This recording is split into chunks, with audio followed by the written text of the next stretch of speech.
Сәлем достар, сіздермен бірге қазақша СМ, менің есімім Аяулым, және бүгін біз сіздермен визуалды жасауды үйренеміз.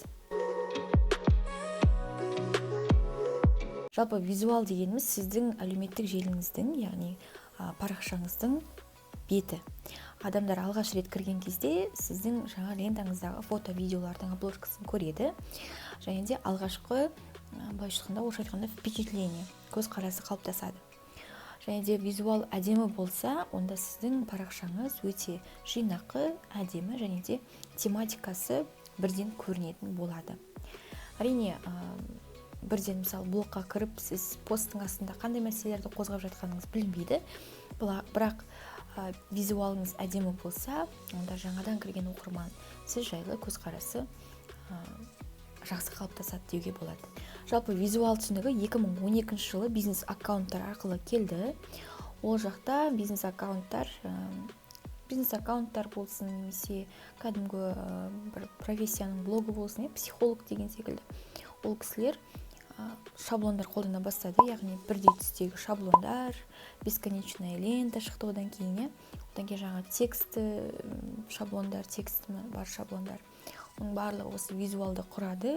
Содан кейін қазір визуал эволюцияға ұшырады. Сөйтіп, қазір бірдей шаблондар, пресеттер және де бесконечная лента біздің көзімізден жоғалды. Визуалды дұрыс жасау үшін не істеу керек? Ең бірінші ол әрине бағыт таңдау, аудитория таңдау, жаңағы бастапқы дайындыққа жүргізетін нәрселер. Содан кейін өзіңіздің қалаған палитраңызды, ұнайтын палитраңызды таңдау. Және де ол палитра қатты приторный болмау керек, яғни қатты яркий болмау керек. Көп жағдайда приглушенный дейді, яғни дене түстес, телесный, бежевый түстер болуы мүмкін, немесе өзіңіз қалаған түстер. Мысалы, қызыл түстерде қолдануға болады, өзіңіздің тематикаңызға байланысты.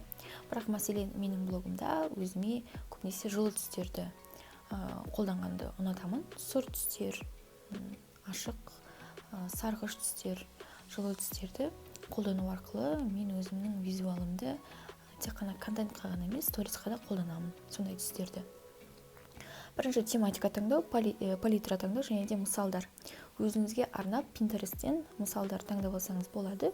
Қандай визуал қалаймын, маған қандай визуалдар ұнайды, және сол визуалдар арқылы өзімнің ойымды, блогымды дұрыс жеткізе аламын ба деген сұрақтарға жауап беру арқылы мысалдар дайындап қойсаңыз болады. Ал егер сіз коммерциялық аккаунттар жүргізетін SMM маманы болсаңыз, онда сондай мысалдар дайындап қойыңыз, клиентке көрсетуге болатын, және де клиентке таңдауға мүмкіндік беріңіз.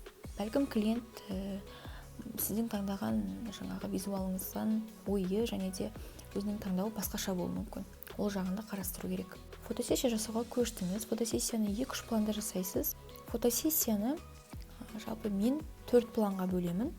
Бірінші план бұл крупный пландарда, яғни көзді түсіру, қолды түсіру, яғни предметті өзіңіздің денеңіздегі крупный пландарды түсіріп аласыз. Содан кейін портретный режимға көшесіз. Бірінші мысалы басында бетті түсірдіңіз, жақындатып. Кейін енді портретный режимға көшесіз.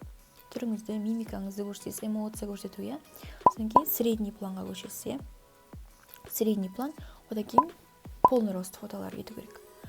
Енді өзіңізді толық түсіріп болған соң, өзіңізге ұнайтын позалармен, эмоциямен түсіріп болған соң, предметный фотоларға көшесіз. Яғни дәптер, сақина, немесе кофейня, тағы қандай бар, табиғат, белгілі түрде жаңағы минимализмға жақын кітаптар, мысалы, кітаптың фотолары, косметиканың фотолары, кружканың фотосы деген секілді, айнаның фотосы. Соның барлығы предметныйға жатады. Содан кейін оның барлығын өзіңіз түсірсеңіз дұрыс болады, өйткені Pinterest'тен алсаңыздар, авторские права деген бар. Мен негізі ондай жаңағы бір қосымшалардан фото жүктеуге қарсымын. Барлығын өзіңіз түсірсеңіз шынайы көрінеді. Ары сіз өзіңізбен мақтанатын боласыз. Мен түсірдім барлығын деген секілді. Барлығын түсіріп болған соң, енді үйлестіреміз. Түстердің барлығы жаңа фотоларда болса жақсырақ. Енді мен визуалды үйлестіру үшін превью деген қосымшаны қолданамын. Ол жақта жаңағы фотоларды орынмен қайсы фотодан кейін қайсы қоюға болады, соны жасауға болады. 9 фотомен жасаймын мен. Осыны жасамас бұрын енді сіздер бәлкім өзіңіздің лентаңызға видео контенттерді қоясыз. Видео контенттерді обложкамен қойған дұрысырақ, алдын ала обложка дайындап қойған дұрысырақ, немесе жаңағы видеоның ортасынан жаңа обложка таңдап алыңыз өзіңізге. Соны скриншоттап, жай ғана сақтап, оны жаңа превьюға қою үшін қай жерге қойған дұрыс, соны таңдап аласыз.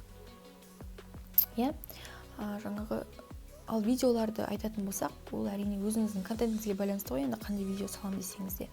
Бірақ мен үшін видеолардың маңызы ол бірінші эмоция сыйлау керек, екінші өте сапалы болу керек, және обложкасы дұрыс болу керек, видеоның. Бірақ сапа бірінші орында көп жағдайда. Превьюға бүкіл фотоны саласыздар, және де орын-орынмен ауыстырасыздар. Мысалы, мынандай заңдылық бар. Сіздер крупный планмен түскен фотоларды бір-біріне қатар орналастырмайсыздар. Яғни мына 3 лента болатын болса, 3 столбик, сол столбикқа мысалы бір жағына сіздер крупный жаңа фото жібересіздер, жаңа предметный және де полный рост фото. Және де астына, крупныйдың астына қайттан крупный түсіп қалмау керек. Крупный жаңағы фото ортасында немесе жаңа шетінде тұру керек деген секілді. Сондай заңдылықтарды ұстана отырып, сіз жаңағы өзіңіздің лентаңызды дұрыс құра аласыз. Өте әдемі эстетикалық жаңағы түрге ие болады визуалыңыз. Бизнес парақшаларға қандай визуал жасаған дұрыс? Бизнес парақшаларға визуалды әрине эмоция арқылы, немесе түрлі адамдарды түсіру арқылы, коммуникацияны жеткізу арқылы, және де тауар болатын болса, мысалы бизнесте сіз тауарды предметный ретінде түсіру арқылы, және де оның қолданылуымен түсіру арқылы, адамдармен түсіру арқылы сіз визуалыңызды әдемі жасай аласыз. Мына жерге бірнеше мысалдарды көрсете аламын. Әдемі болу керек. Бизнес парақша болсын, ол жеке блог болсын деген секілді. Адамдар кірген кезде фотоларға қарап, видеоларға қарап, өзін көріп, эмоция сезініп, жай ғана эстетикалық рахат алып кетсе, тіпті жақсы. Жақсы достар, бүгінгі видео аяқталды. Келесі видеода жолыққанша, сіздерге видео ұнаса, пайдалы болса, лайк қойып, комментарий жазып кетуді ұмытпаңыздар. Сіздермен болған қазақша СММ келесі видеода жолыққанша.